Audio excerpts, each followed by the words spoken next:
બેટા, ચોરને પકડવાને બદલે ચોર ચોર બૂમ પાડવા વાળાને કેમ પકડવા આવ્યા છો? આટલા દિવસોથી જે ગ્રાન્ડ લીકેજ બધાથી છુપાયેલું હતું એનો ખુલાસો થઈ ગયો છે. એનું નામ સત્યા માર્તંડ છે. ઉસ્માનિયા યુનિવર્સિટીથી જર્નલિઝમ કરીને દેશમાં થઈ રહેલા અન્યાયોને ઓછા કરવા માટે સિક્રેટલી વેબસાઇટ રન કરી રહ્યો હતો. આ સિનિયર જર્નલિસ્ટ દશરથ રામનો દીકરો છે. દશરથ રામજીનો છોકરો. જો સત્યા માર્તંડ વિશે કહું તો અહીંયા સોના પસીના છૂટી જશે સર. એક જર્નલિસ્ટ એક મેગઝીન ચલાવી શકે છે, એક ન્યૂઝપેપર ચલાવી શકે છે, વધુમાં વધુ એક ન્યૂઝ ચેનલ ચલાવી શકે છે, પણ સત્યા માર્તંડ નામનો journalist is 100 times bigger than media. More than 1,000 people are working for him. All are journalism students. ઇન્ડિયામાં અલગ અલગ નોકરી કરવા છતાંય માત્ર એના માટે જ કામ કરી રહ્યા છે સર. સત્યા માર્તંડ કેવો દેખાય છે એમને નથી ખબર. એ કેવા દેખાય છે સત્યા માર્તંડને નથી ખબર. But everyone is working for the ideology of Satya Martand. All are ethical hackers, very intelligent and highly skilled. ચાહે ગવર્મેન્ટ હોય કે પ્રાઇવેટ હોય, હર કોઈના સિસ્ટમને ઇઝીલી હેક કરી શકે છે. ઇન્ડિયામાં કોઈ પણ કોઈની પણ સાથે વાત કરે, ચાહે ફોન પર, લેન્ડલાઇન પર કે ઇન્ટરનેટ પર, on an average 10 million targeted calls record કરવામાં આવ્યા છે. ત્યારે તો એણે મારા બધા કોલ રેકોર્ડ કરી લીધા હશે ને? પ્રાઇમ મિનિસ્ટરના કોલ્સ જ્યારે એની પાસે હોઈ શકે છે તો આપના કેમ ના હોઈ શકે સર? સર, એનો ઇન્ટેન્શન બરાબર છે પણ એનો રસ્તો ખોટો છે અને આના કારણે જનતાનો સરકાર પરથી વિશ્વાસ ઉઠી રહ્યો છે. What he is doing is nothing but a terrorist act. જ્યારે તમે જ કહી રહ્યા છો કે ટેરરિસ્ટ છે તો એને અરેસ્ટ કરી લો. સર, આખો દેશ એના સપોર્ટમાં છે. બધા જર્નલિસ્ટ એક થઈ ગયા છે. જો એને ફાંસી પર લટકાવ્યો ને તો ફાંસી પર લટકાવનારને ફાંસી પર જનતા લટકાવશે. યાદ રાખજો. સત્યા માર્તંડ કો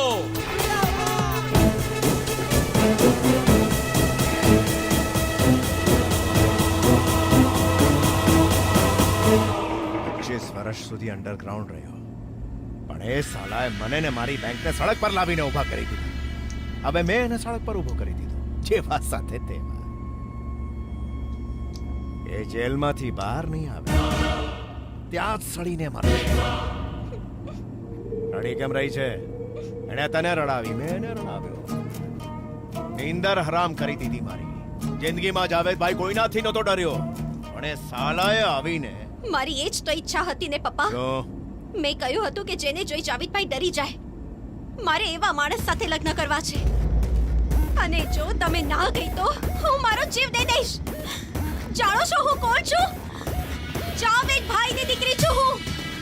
I'll jump off this plane.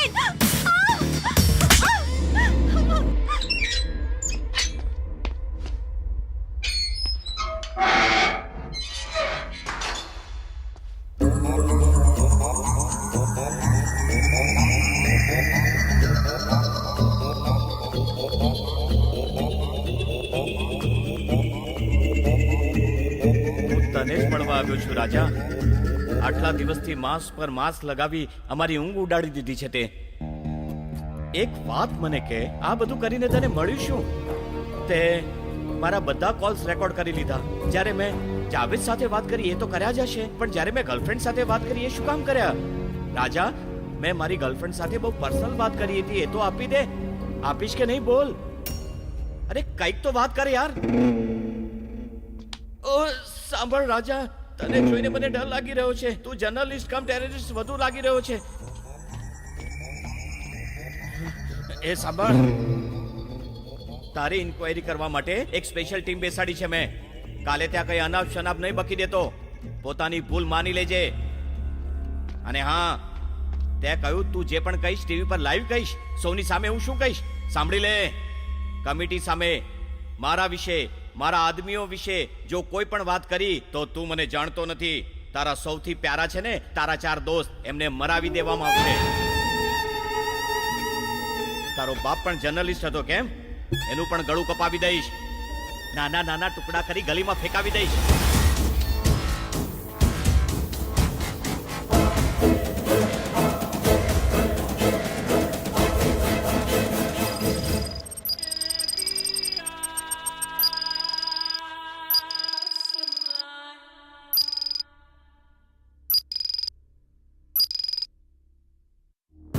આટલા દિવસો સુધી જે જર્નલિસ્ટે પોતાની ઓળખાણ છુપાડી રાખી હતી એ મિસ્ટર સત્ય માર્તંડ આજે પહેલીવાર કોર્ટમાં લાઈવ વાત કરશે. સત્યા માર્તંડ પર અનેક ક્રિમિનલ કેસીસ લાગેલા છે. Theft of government property, violating the act through unauthorized communication, revealing national defense classified information etc.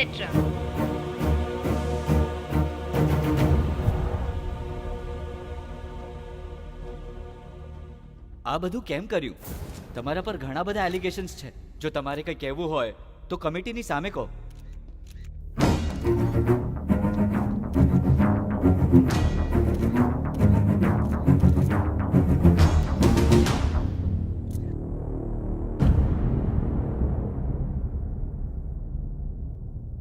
Sir, મારા પપ્પા એક જર્નલિસ્ટ છે. નામ છે દશરથ રામ. મારા બાળપણમાં એક બનાવ બન્યો હતો.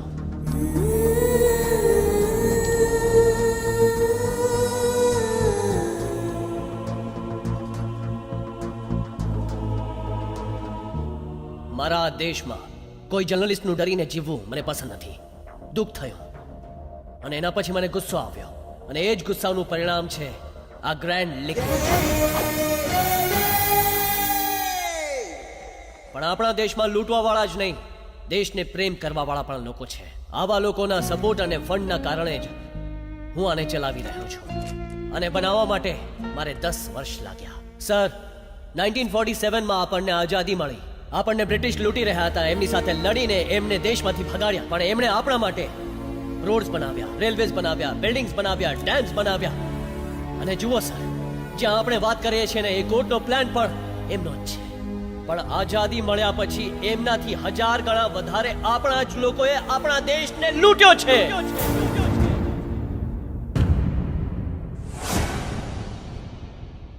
આજે આપણે ગોરાઓથી ડરવાની જરૂર નથી. જો ડરવું હોય ને તો આપણે દેશના ગદ્દારોથી ડરવું જોઈએ. ગદ્દાર? આ ગદ્દાર કોણ છે? તું તો છે. અને આવા જ ઘણા ગદ્દારોની પોલ ખોલવાનો આ પ્રોગ્રામ છે, ગ્રેન્ડ લીકેજ.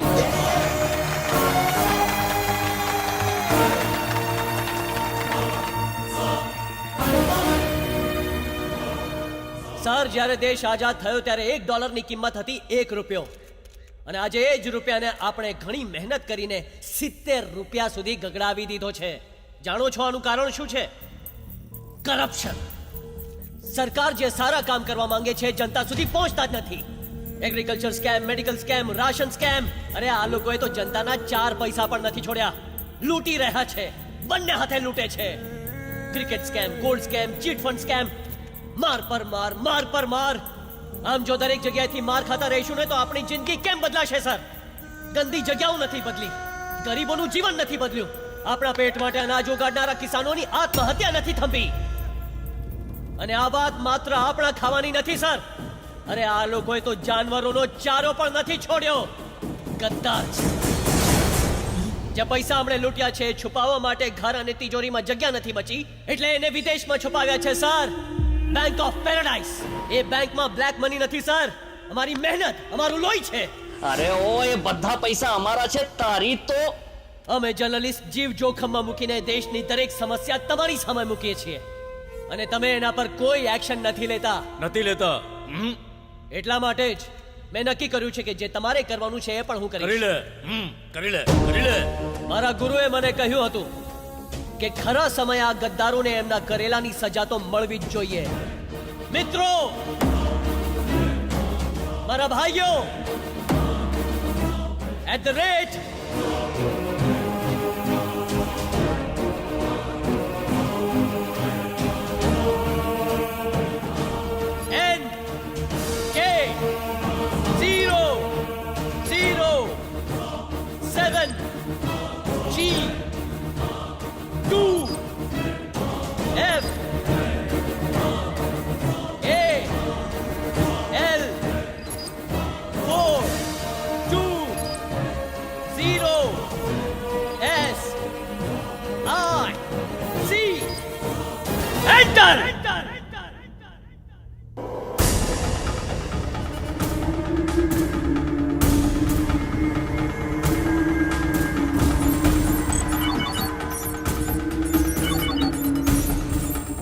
હવે બસ 2 મિનિટમાં આ બધા ગદ્દારોના અકાઉન્ટ હું હેક કરીશ. હેક કરી રહ્યો છે પણ શું કામ હેક કરી રહ્યો છે? એ તારા પૈસા થોડી છે કે હેક કરી રહ્યો છે? જ્યારે ઘડિયાળના બે કાંટા એક સાથે મળી જશે ને ત્યારે મારા દેશમાં પૈસાનો વરસાદ થશે. દરેક ગરીબ માણસને, દરેક ખેડૂતને, દરેક પરિવાર જેના પાસે રાશન કાર્ડ છે, દરેક માણસ જેના પાસે આધાર કાર્ડ છે, એ બધાને પૈસા મળશે. બિલો પોવર્ટી વાળા દરેક અકાઉન્ટમાં આ પૈસા જવાના છે. Old age homes, orphanages, red cross, blue cross અને પેન્શન લેવા વાળા દરેક વૃદ્ધ, તમારા ફોન ચેક કરો. લોન વાળા ખેડૂતો, પોતાના બેંક એકાઉન્ટ ચેક કરો. ટ્રેક્ટર કે પંપ જે જોઈએ ખરીદી લો. જેટલી વિધવા મહિલાઓ છે કે દેશની તમામ ગરીબ મહિલાઓ છે, જો તમારી પાસે બેંક એકાઉન્ટ નથી તો હું કંઈ નહીં કરી શકું, પણ જો તમારું એકાઉન્ટ છે તો ઘરમાં લક્ષ્મી પ્રવેશ કરશે. એટલા માટે જ બેંક એકાઉન્ટ અને આધાર કાર્ડ બનાવી લો. ક્યારે શું થાય નક્કી નહીં. જો બધું મારા પ્લાન પ્રમાણે થયું ને તો આપણે આ ગદ્દારો પાસેથી લાખો કરોડો રૂપિયા લૂંટી લઈશું.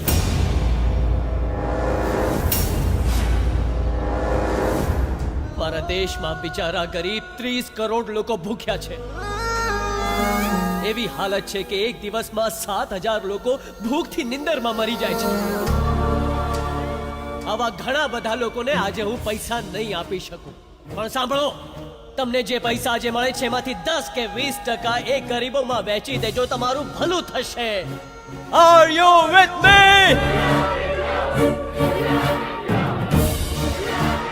ઓકે, આજ પછી દેશના ગરીબોના પૈસા લૂંટવા વિશે ક્યારેય નહીં વિચારતા.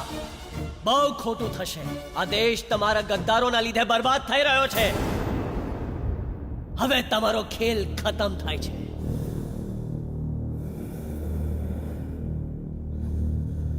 The time is up.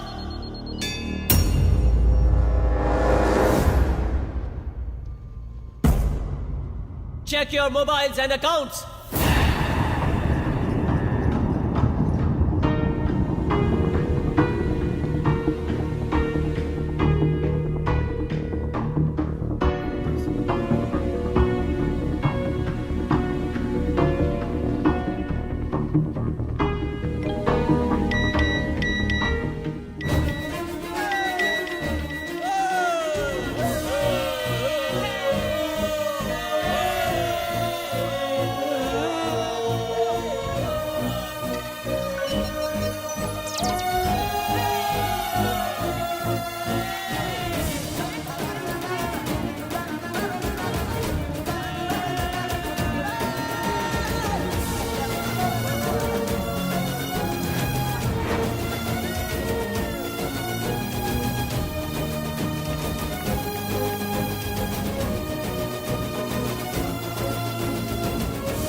Sir, મેં જે કર્યું એ ખોટું છે.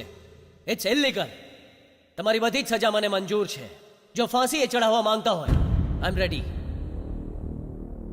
જો આજે હું કોર્ટમાં કંઈ બોલ્યો તો મારા પપ્પાનું ગળું કાપવાની ધમકી આપી હતી એમ મંત્રીએ. પપ્પા, એ દિવસે મને કંઈ ન થઈ જાય એ માટે તમે ડરતા હતા ને.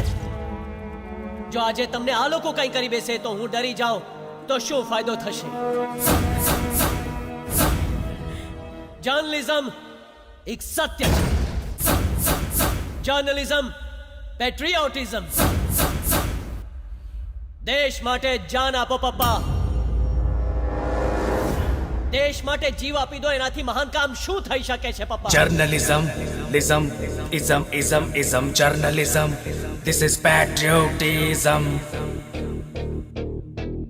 દરેકે દરેક ચોર, દરેકે દરેક ચોર. શોધવાથી પણ સાચો માણસ નથી મળી રહ્યો. શોધવાથી પણ સાચો માણસ નથી મળી રહ્યો. શોધવાથી પણ સાચો માણસ નથી મળી રહ્યો. કોઈને નહીં છોડતા, કોઈને નહીં છોડતા.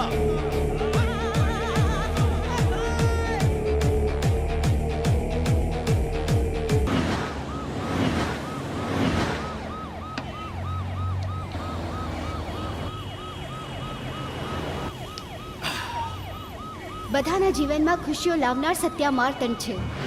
આખો દેશ ખુશીથી હોળી મનાવી રહ્યો છે.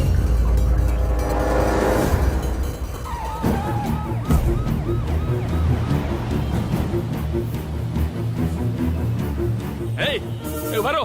ક્યાં જાઓ છો તમે લોકો? કોણ છો તમે લોકો? કોણ છો હા stop the van I said stop the bloody van right now hey સાંભળતા નથી હે! આહ! આહ! આખો દેશ હોળી મનાવી રહ્યો છે આખો દેશ રંગોથી રંગાઈ ગયો છે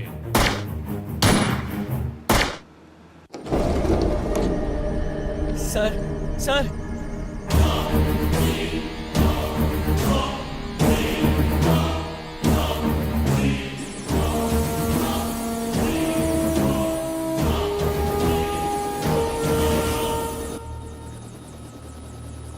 હજુ કેટલાને મારીશ તું પોતાની દીકરીની હિફાજત માટે કેટલાય નહીં મારી શકું. શેટ્ટી હાથકડી ખોલ. હેલો અરે જબ્બર તું પાગલ થઈ ગયો છે કે શું? એને કિડનેપ કરીને લઈ ગયો. જાણે છે ને એને આપણને બરબાદ કરી દીધા. એ આપણો દુશ્મન છે દુશ્મન. એ જાવેદને અક્કલ નથી શું? કમસે કમ તું તો તારી અક્કલનો ઉપયોગ કર. જો આપણે બધા લોકો બદલો લેવા માંગીએ છીએ, અમે બધા મળી 1 કરોડ નહીં 2 કરોડ નહીં પૂરા 100 કરોડ દઈશું. તું એને મારી નાખ. મારી નાખ એને. કોની સાથે વાત કરી રહ્યો હતો? મિનિસ્ટર એક બમ્પર ઓફર આપી છે ભાઈ. મારી નાખવા પર 100 કરોડ આપશે. કોની વાત કરી રહ્યો છે?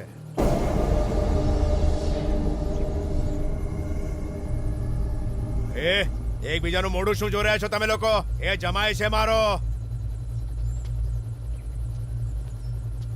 100 કરોડ મળતા હોય તો તારા જમાઈને શું મારા બાપને મારી નાખું?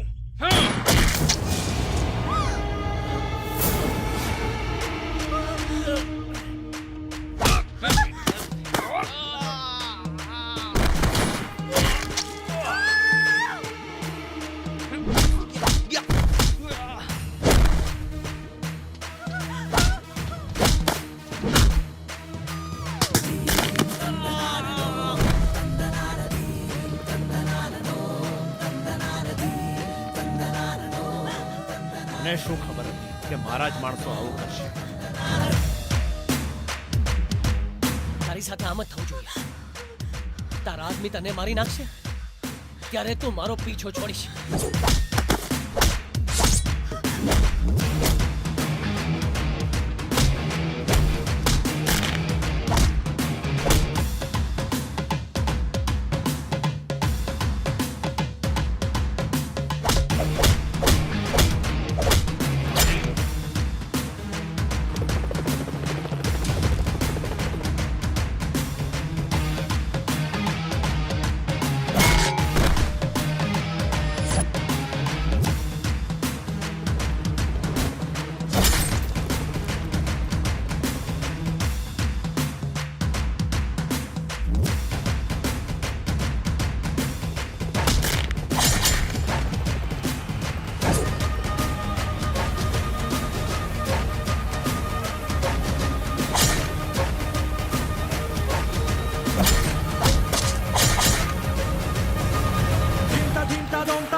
એક વાત સાંભળ, મારી બેટી મારા માટે કરોડોથી વધીને છે.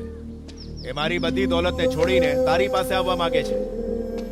મને સમજમાં નથી આવતું કે તારા દિલમાં છે શું. ખાલી એક વાર કહી દે, એના માટે તારા દિલમાં પ્રેમ છે કે નહીં? હું એનો હાથ તારા હાથમાં દઈ દઈશ. બીડી છે?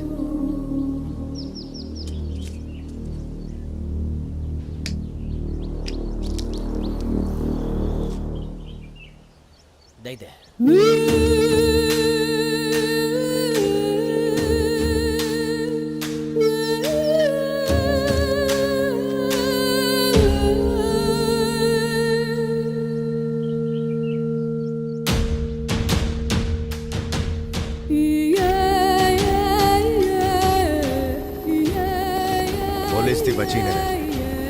જેવા તો ક્યાંય પણ જીવી લેશે, પણ દેશને તારા જેવાની જરૂર છે. તારું અહીંયા રહેવું જરૂરી છે. ઠીક છે, અમને ગોવા મૂકી દો. ક્યાં? ગોવા. ઠીક છે, હાલો. ચાલો. આના પછી સત્યા માર્તંડ એકવાર ફરીથી ગોવા પહોંચતા જ અજ્ઞાતવાસમાં ચાલ્યો ગયો. દુનિયામાં ક્યાંય પણ અન્યાય થઈ રહ્યો હોય, ઉપરવાળો આવી આપણને નથી બચાવતો. આપણી વચ્ચે જ રહેવાવાળો કોઈ એક સાચો દેશભક્ત આવું કરી શકે છે, અને એક જર્નાલિસ્ટ જ કરી શકે છે.